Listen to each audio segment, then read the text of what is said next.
To say that this flight was a bit of a surprise would be an understatement. I was kind of dreading this one, but it was actually kinda, sorta, almost comfortable. As you can see, it's a beautiful day here in Chicago, and an even better day to fly across the country. Today I'm heading to O'Hare, one of Chicago's 2 airports, to fly to Los Angeles. Many of you know that given the option, I will always pick the wide-body flight, and today is no exception. United, by quite a long shot, operates more domestic wide-body flights than any other in the US. I suppose in the world then. I believe they're also the only US carrier to maintain domestic-specific configurations of some of their wide-body aircraft. All of this made for an easy choice when trying to figure out how to get to LA. Actually, I was originally planning to get there by train, but that's a story for the next video. For now, let me welcome any of you that might be new to the channel. My name is Kevin. I'm here to give you a self-funded and honest look at some of the best, and some of the not so best, airlines and hotels in the world, which I've been bringing to you full-time for the past 4 years. Check out my hundreds of videos, scan the QR code, or click the link in the description to learn more about the channel. This narrow seat on a wide-body flight begins now.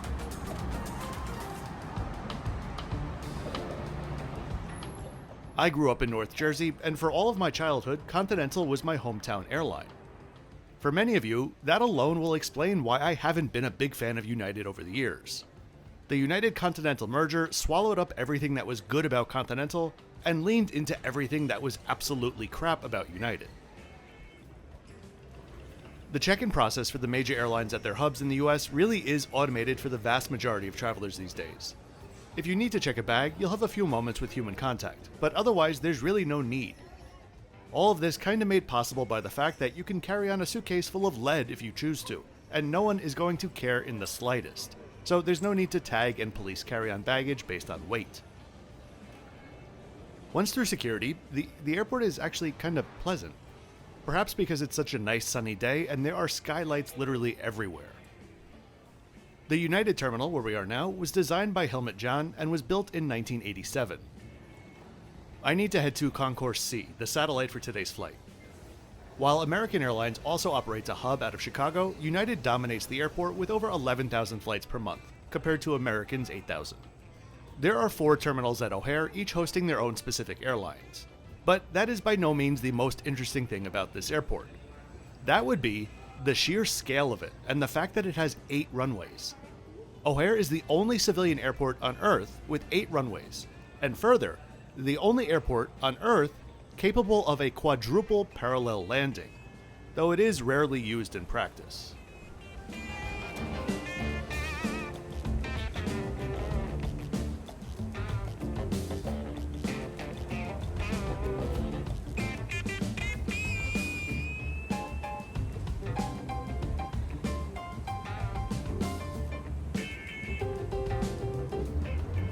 It is definitely some kind of vibe down here.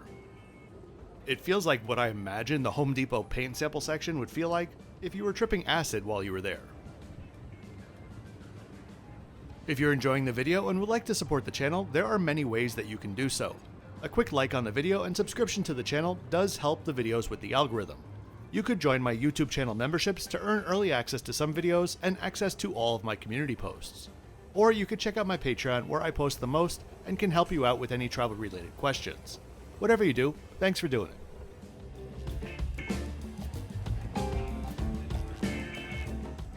Once over here, I headed to the United Club using Starline's Gold status that I had with Asiana at the time to enter. Note that if you have Star Gold with United, you would not have access for domestic flights, but you will with international flights and also with premium service domestic flights, and it goes on and on. US carrier club access policies read like Les Mis. Long and depressing. Best to check your specific flight. That said, the club itself was actually much nicer than I was expecting. You may be hearing this tone quite a bit in these upcoming US flights that I have. It's been quite a while since I've flown domestically within the US in a meaningful way, and the experiences overall surprised me in a really good way.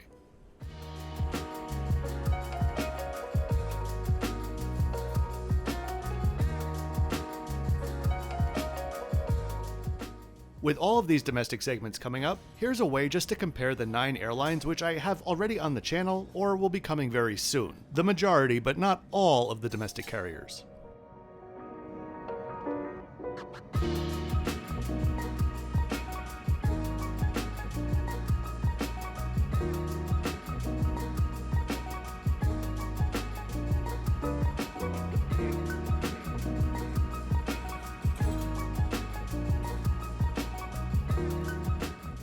Today we'd be flying on a Boeing 777-200, and the relationship between United and Boeing goes back a long way, mostly because they used to be the same thing. Created by William Boeing, Boeing Airplane Company achieved the first international postal delivery in 1919, and eventually established United Aircraft Corporation in 1928. In 1931, United Airlines was formed to manage all of the company's airline subsidiaries. Their Chicago hub formed in the following years more out of necessity than anything else. It was the most major transit point between the two coasts. The gate waiting areas are clearly designed to look passenger-friendly, but they don't really live up to that since there's only enough seats for about half the passengers on the flight. The gate agents here were what I can only describe as not in the mood to hold back. You know those people that wake up in the morning and they're already at like an 11? That was my gate agent, nearly screaming for 30 minutes over the PA, warning everyone how they can only have 2 pieces of carry-ons with them and how a pillow or a sling or a merce count as one of those. I swear before today I never even heard the word merce, but I had it ringing in my ears by the time I got on board. Boarding was on time and zones were enforced no matter how much you pretended like you didn't understand what was going on. 343 seating on a 777 is generally what my nightmares are made of, second only to perhaps 333 on an A330, or don't even get me started on 343 on an A350. This in mind, 100% I knew I wanted to buy an Economy Plus section seat, so at least my knees could breathe even if my upper body couldn't. I reshuffled my Amex airline partner benefit thing, and after booking the flight itself, went in to select my extra legroom seat. And despite what I think was a $79 price tag, it just simply never charged me. When I hovered over the seat, it said $79. When I clicked the seat, total said 0. My best guess is because on some 777s, the row that I was in wouldn't be Economy Plus. In fact, the seats in the middle section of my row weren't Economy Plus. Anyway, whether or not you'll be able to replicate this yourself, no idea. Once on board, the crew just hit you like a dose of morning breath.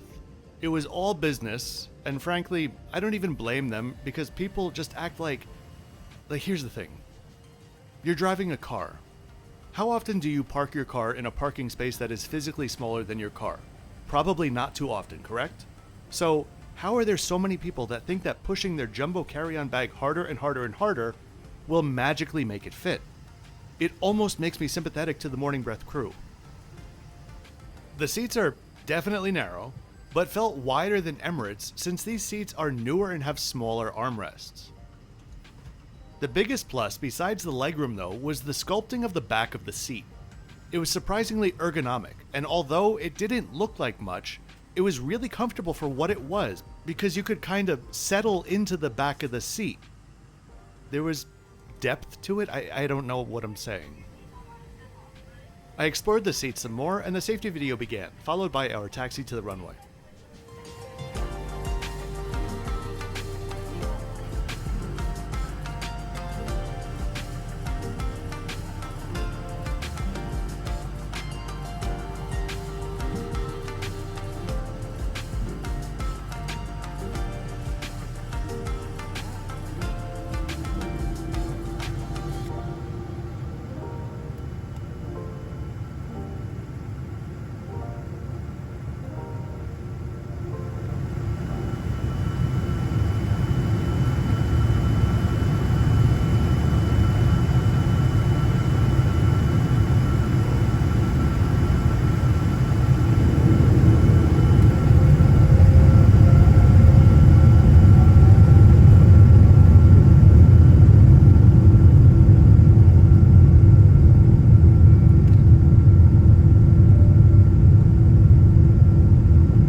I was expecting a version of this domestic 777 without IFE, so it was a nice surprise to have it on board, with United's full selection of movies and TV shows, which is very good, in addition to the moving map.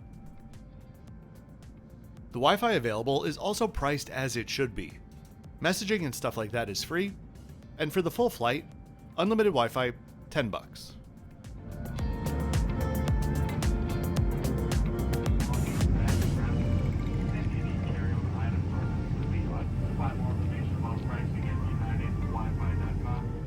Food on board is limited to a small snack and drink service, plus limited buy on board.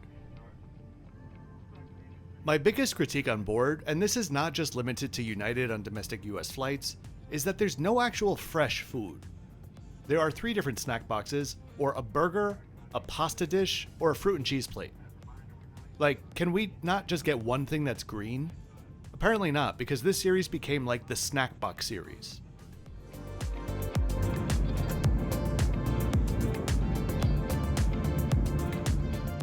The included snacks were dark chocolate and sea salt chocolate quinoa crisps, along with non-alcoholic drinks. I got the takeoff box, which was, for what it was, decent, for $10. United has an unnecessarily complicated payment system on board. Dare I say, a royal pain in the ass. You cannot pay on board. 100% cannot pay on board. Prior to your flight, you need to attach a credit card to your flight for your in-flight purchases. This is not necessarily the card that you paid for the flight with. Then when you buy something, they enter your seat number on their POS, confirm your name, and that's it. The complicated part is that if you didn't do this beforehand, you need to try to do it via their Wi-Fi while you're in the air. And so the crew are constantly going back and forth waiting to see if someone updated their credit card details while trying to advance the cart. Someone 2 rows in front of me ended up paying cash to a person across the aisle who allowed their food to be charged to their seat. It's just so unnecessarily complicated.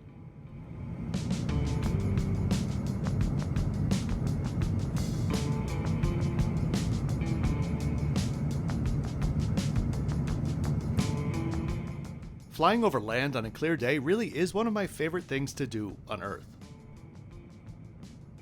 These days, United is well known in the US market to be the most experimental with their route networks. They have the most connections to Asia Pacific by a long shot and are constantly adding new premium leisure routes. Just looking at their European network, it's very clear how comprehensive it is. You have all the regulars that you would expect, but also flying to the likes of Nuuk, Madeira, the Azores, the Canaries, Palma, Algarve, Marrakesh, and many more. In Asia Pacific, their route network came from 2 big events. First being their purchase of Pan Am's Pacific Division in 1986, which added 13 cities to their network, and then their merger with Continental in 2012, when they inherited the hub in Guam.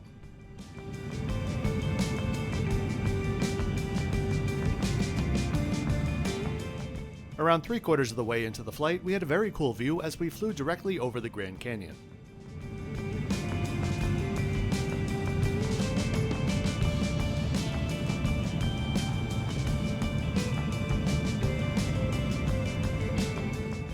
As I said, service on board really wasn't that great, but at least they were trying to be pretty efficient. That combined with a full-feature seat on a domestic flight like this, I think earns them a spot closer to the middle of the pack.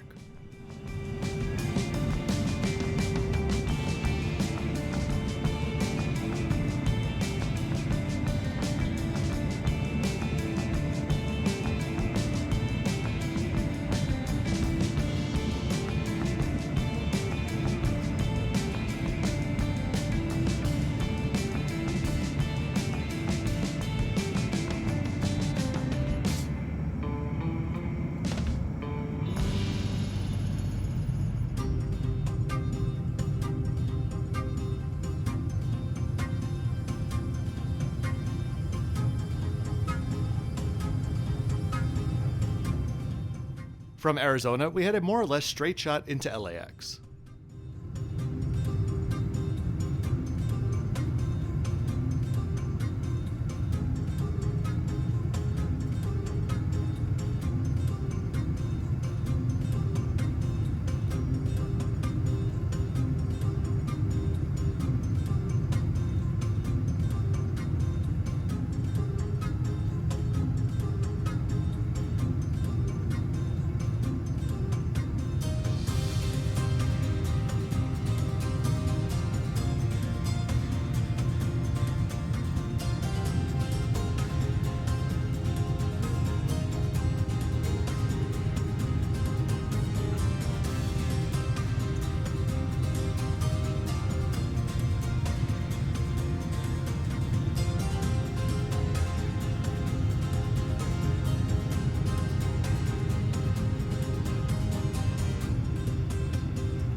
And so that was my much more enjoyable than expected flight with United.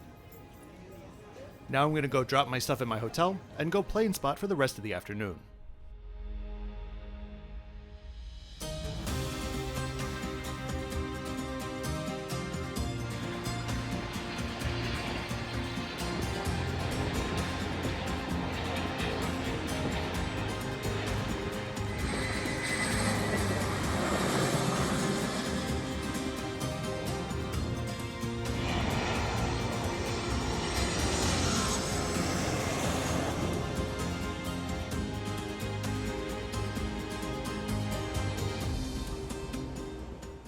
I really do hope that you enjoyed this trip report today. If you did, please be sure to click that like button and subscribe with notifications on so you don't miss out on my twice weekly videos. I'll see you next time on Amtrak's Coast Starlight service. As always, thanks for watching until the end.